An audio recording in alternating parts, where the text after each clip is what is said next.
Hello guys, welcome back again. तो आज हम बात करने वाले हैं चाइनीज बाम्बू के बारे में। दोस्तों, अगर आप मेहनत कर रहे हैं कंटिन्यूअस और आपको लगता है कि आपके लाइफ में कुछ हो ही नहीं रहा है, आप कंटिन्यूअस सिर्फ मेहनत करते जा रहे हैं, मेहनत करते जा रहे हैं, 4 महीना हो गया, 5 महीना हो गया, 6 महीना हो गया, 7 महीना हो गया, लेकिन कोई आउटकम नहीं आ रहा है और आपको ऐसा लगता है कि मैं सिर्फ मेहनत कर रहा हूं लेकिन कुछ रिजल्ट नहीं मिल रहा है। अगर आपको ऐसा लगता है तो ये वीडियो सिर्फ सिर्फ सिर्फ आपके लिए है। तो चलिए हम बात करेंगे आज चाइनीज बाम्बू के बारे में। अगर मैं आपसे बोलूं कि मैं आपको एक बीज दे रहा हूं और आप जाकर के इसे क्या करो, जमीन में बो दो, तो आप बोलोगे ठीक है, चलिए। आपने उस बीज को उस जमीन में बो दिया, आप इंतजार कर रहे हो, 1 साल बीत गया भाई साहब, उसमें से कुछ भी अंकुरित नहीं हुआ। आप तो निराश हो जाओगे। फिर भी मैं आपको बोलूंगा जरा वेट करो, वेट करो, और आप फिर से वेट करते हो, 2 साल तक वेट करते हो, फिर भी इसमें से कुछ अंकुरित नहीं होता है। सपोज देते हैं कि आपके अंदर पेशेंस बहुत ज्यादा है, आप 3 साल तक वेट कर लेते हो, आप 4 साल तक वेट कर लेते हो, लेकिन कुछ भी नहीं होता। आप इंतजार करते हो 5 साल का, और जैसे ही 5 साल शुरू होता है तो उस बीज में से कुछ तो अंकुरित होता हुआ दिखाई देता है।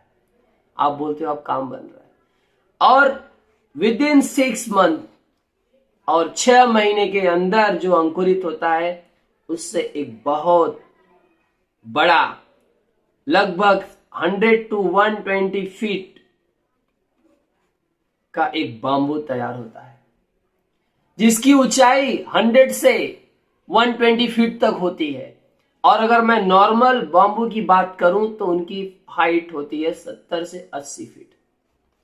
लेकिन आपका ये चाइनीज बाम्बू कहां तक जाता है? 100 to 120 फीट। तो सर, इतने सालों तक वो क्या कर रहा था? इतने सालों तक अपनी जड़ों को मजबूत कर रहा था, क्योंकि उसे पता था कि मैं वो हूं जिसको 120 फीट तक जाना है, तो आंधी तूफान बहुत सारी मुसीबतें मेरे जीवन में आएंगे, उन सभी मुसीबतों से लड़ते हुए जाना है। तो उसकी तैयारी वो कर रहा था। उस तैयारी के प्रोसेस में उसने इतने साल बिता दिए, उसने अपने फाउंडेशन को बहुत मजबूत कर लिया। और जिसको 70-80 फीट जाना था वो तो 1 साल के अंदर आ गया। उसके पता था मैं ज्यादा ऊंचाई तक जाने वाला नहीं हूं, लेकिन इसे पता था कि मुझे इतनी ऊंचाई तक जाना है तो मुझे वैसे तैयार रहना पड़ेगा। तो अगर आपको लाइफ में ऐसा लगता है कि आपके लाइफ में कुछ हो नहीं रहा है, तो ये स्टोरी आपको हमेशा याद रखनी चाहिए कि जब आप बड़ा काम करते हो तो उसमें समय लगता है। जैसे दोस्तों, मैंने आपको कई बार बोला है कि जब आप घर बनाते हो तो कम समय लगता है, लेकिन आप जब महल बनाते हो तो महल बनने में समय लगता है। आसानी से आई हुई सफलता तेजी से चली जाती है।